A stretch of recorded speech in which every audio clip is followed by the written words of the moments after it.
नमस्कार मित्रों। आज हम बीए पाठ तृतीय ऑनर्स के पेपर 9 का अध्ययन कर रहे हैं और इसमें हम पढ़ेंगे उपनिषद। उपनिषदों का पहले परिचय देखेंगे। प्रत्येक वेद व उसकी शाखा का एक ब्राह्मण, एक आरण्यक तथा एक उपनिषद होना चाहिए, किंतु इतने उपनिषद प्राप्त नहीं होते हैं। मुक्ति को उपनिषद के अनुसार 108 उपनिषदों में से ऋग्वेद से संबंधित 10, शुक्ल यजुर्वेद से संबंधित 19, कृष्ण यजुर्वेद से संबंधित 32, सामवेद से संबंधित 16 और अथर्ववेद से संबंधित 31 उपनिषद है। लगभग 70 उपनिषद अप्रकाशित है और कुछ अलोपित भी है। वेदों का सारभूत विषय उपनिषदों में भरा हुआ है। इसमें निम्नलिखित उपनिषद ही महत्वपूर्ण माने गए हैं। ईशोपनिषद, कठोपनिषद और इसके अलावा हम यदि देखें तो ये पाएंगे कि प्रश्नोपनिषद, मुंडोपनिषद, माकुंडोप उपनिषद, तैत्तिरीय उपनिषद, ऐत्तिरीय उपनिषद, छंदोग्योपनिषद उपनिषद, बृहदारण्यक उपनिषद आदि प्रमुख हैं। कुछ उपनिषद गद्य में है तो कुछ उपनिषद पद्य में है। कुछ गद्य पद्य दोनों में है। इनकी रचना काल के विषय में भी मतभेद होते हुए यह सुनिश्चित है विद्यार्थियों कि ये सब बुद्ध से पूर्व विरचित हो चुके थे। कुछ उपनिषदों का परिचय उपयुक्त होगा। भारतीय दर्शन के प्रख्यात विद्वान डॉक्टर ब्रजगोपाल तिवारी ने इसको सार गर्भित रूप में स्पष्ट किया है। कुछ उपनिषद इस प्रकार है: ईश उपनिषद, केन उपनिषद, कंठ उपनिषद, प्रश्न उपनिषद, मुंड उपनिषद, मार्कंडेय उपनिषद, तैत्तिरीय उपनिषद, ऐत्तिरीय उपनिषद, छंदोग्य उपनिषद, बृहदारण्यक उपनिषद। अब हम ये देखेंगे कि उपनिषदों के विचारक क्या थे। यद्यपि उपनिषदों के विचार दीर्घ काल में चिरमंथन का परिणाम था, अतः उपनिषदों में अनेक दार्शनिकों, शिक्षकों, विचारकों के नाम पाए जाते हैं। इनमें कुछ महत्वपूर्ण नाम हैं: शांडिल्य, दाधिच, सनत कुमार, अरुणि, याज्ञवल्क्य, उद्दालक, रैक्य, प्रतरदन, अजातशत्रु, जनक, पिप्लाद, वरुणी, गार्गी, मैत्रेय आदि। इनमें से अधिकांश विवाहित गृहस्थ है। उपनिषदों के अधिकांश भाव पति पत्नी, पिता पुत्र, गुरु शिष्य के संवाद के रूप में हैं। विद्यार्थियों, हम उपनिषदों के कुछ दार्शनिक विचार भी देखते हैं, जैसे आत्म तत्व।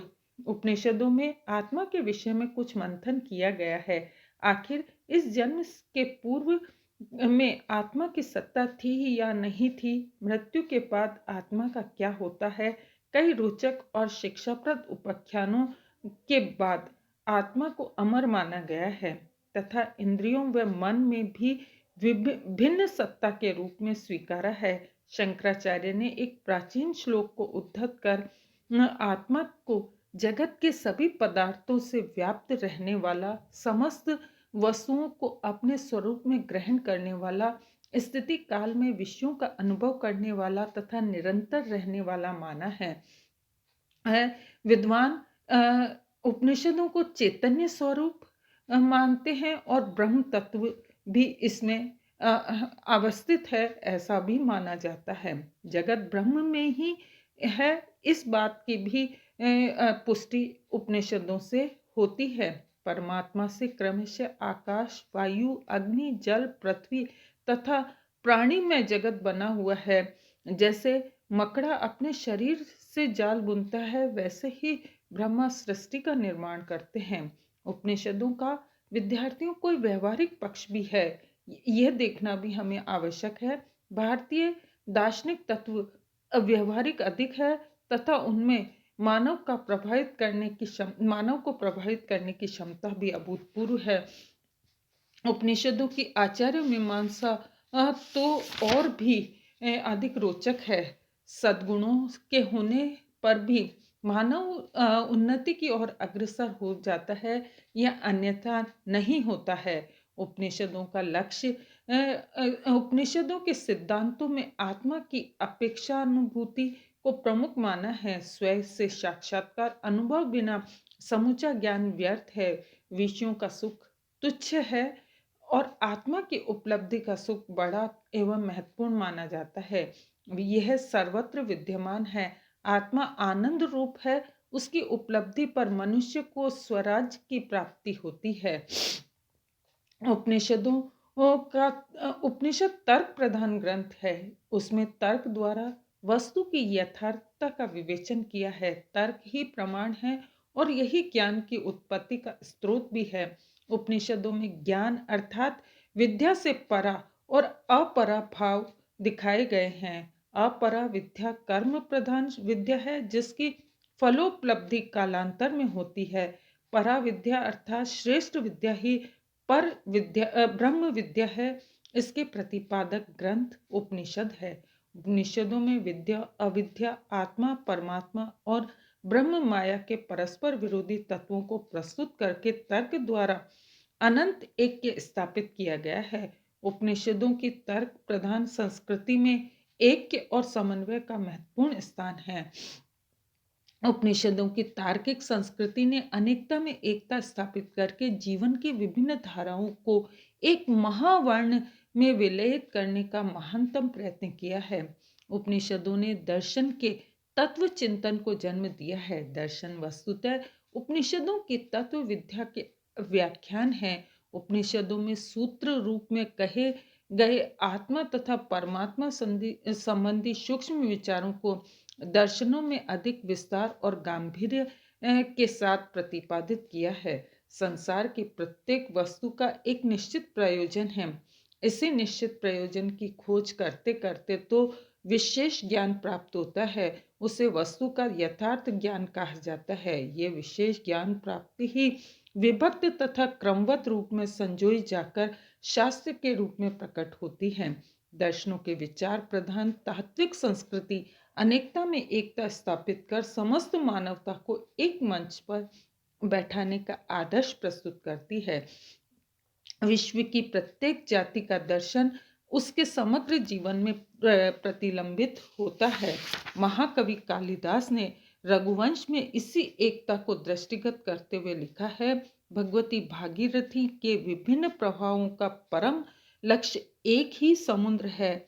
वे सब वहां पहुंचकर एक हो जाते हैं। इसी प्रकार ईश्वर प्राप्ति के अलग अलग शास्त्रों और दर्शन शास्त्रों के द्वारा निर्दिष्ट मार्ग भले ही अलग हो पर सबका लक्ष्य आत्म प्राप्ति या आत्मदर्शन ही है।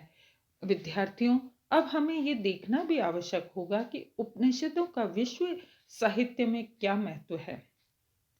सचमुच में उपनिषद संसार के ज्ञान का अक्षय भंडार है। विश्व साहित्य में उपनिषदों के महत्व को इंगित करते हुए वाचस्पति गैरोला लिखते हैं कि बौद्धिक, सांस्कृतिक और वैज्ञानिक दृष्टि से समुन्नत एवं प्रगतिशील आधुनिक विश्व के समस्त विद्वानों के एक मत से यह स्वीकार किया जाता है कि उपनिषदों में मेधावी मानवों के अमूल्य विचार संग्रहित है जो अन्य किसी देश के साहित्य में नहीं पाए जाते हैं। सच बात तो यह है कि विद्वानों में विदेशियों की संख्या ही अधिक है। लगभग 150 वर्षों से ये उपनिषद विश्व के ज्ञान पिपासुओं की विचारणा के विषय बने हुए हैं तथा उनके प्रति विद्वानों की निरंतर जिज्ञासा बढ़ती जा रही है। आधुनिक विश्व को उपनिषद की ओर उन्मुख करने का प्रमुख श्रेय दाराशिकों को है। अशोक और कनिष्क आदि भारतीय सम्राटों द्वारा आयोजित बौद्ध संगतियों के अनुकरण पर दाराशिकों ने 1640 में कश्मीर में समस्त भारत के शीर्षस्थ विद्वानों और सूफी संतों की एक विचार गोष्ठी की।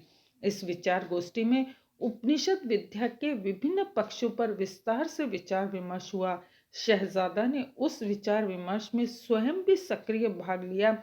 इसके बाद उपनिषदों के अध्ययन और मनन करने वाले विद्वानों से उसका निरंतर संपर्क बना रहा। उसने लगभग 16 वर्ष तक एकाग्र मन से अध्ययन श्रवण निरत करते हुए हिजरी संवत 1077 यानी 1656 को फारसी में एक ऐसे वृहत ग्रंथ का संपादन कार्य पूरा किया जिसमें 50 उपनिषदों के अनुवाद संकलित है। इस महाग्रंथ का नाम सिरे अकबर महारहस्य रखा गया। उपनिषदों के प्रति अपने विचार को प्रकट करते हुए डुपेरन ने लिखा है कि जीवन तथा समस्त मानवता को उन्नत करने के लिए ऐसे प्रकाश पुंज है जिनकी तुलना विश्व में किसी भी साहित्य से नहीं की जा सकती है। डुपेरन के इन उद्गारों को मैक्स मुलर ने भी स्वीकार किया है और उपनिषद को समस्त मानवता के लिए सबसे बड़ा वरदान कहा है। भारतीय मेधा की इस सर्वोच्च देन के प्रति अपने मनोभाव को प्रकट करते हुए उन्होंने लिखा है कि आज के सैकड़ों वर्ष पूर्व भारतीयों का जो बौद्धिक और वैचारिक अभ्युदय हो चुका था उस पर पहुंचने में अन्य देशों को अभी पर्याप्त समय लगेगा। इति नमस्कार।